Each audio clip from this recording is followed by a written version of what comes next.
আল্লাহি ওয়া বারাকাতুহু। একটু বড় করে সালামের জবাব দেন। আসসালামু আলাইকুম ওয়া রাহমাতুল্লাহি ওয়া বারাকাতুহু। আলহামদুলিল্লাহ নাস্তাঈনুহু ওয়া নাস্তাগফিরুহু ওয়া নাউযু বিল্লাহি মিন শুরুরি আনফুসিনা ওয়া মিন সাইয়্যাতি আ'মালিনা।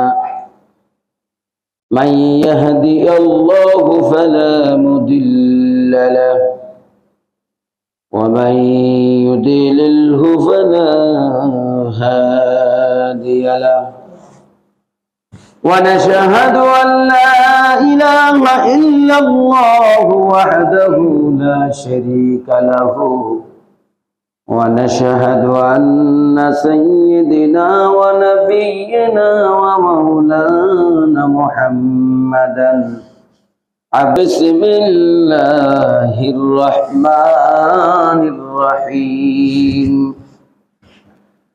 لقد كان لكم في رسول الله أسوة حسنة.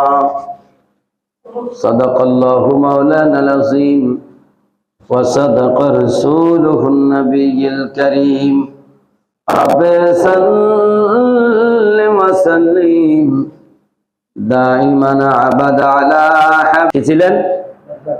এক নম্বর গুণাবলী নবুয়তের রাসূলের কি ছিলেন?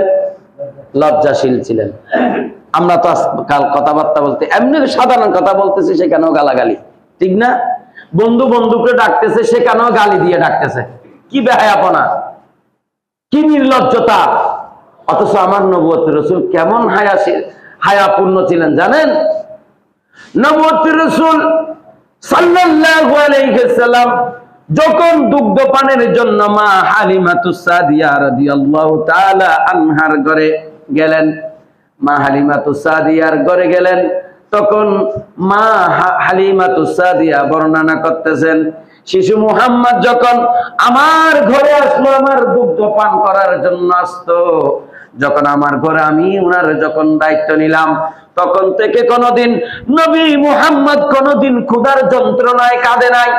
আমি খেয়াল করতাম কি জন্য কাঁদে, গিয়ে দেখতাম উনার সদর মুবারক থেকে যখন একটু কাপড় সরে যেত, তখন আমার নবুয়তের রাসূল জোরে জোরে কান্না শুরু করে দিতেন। জোরে বলি সুবহানাল্লাহ।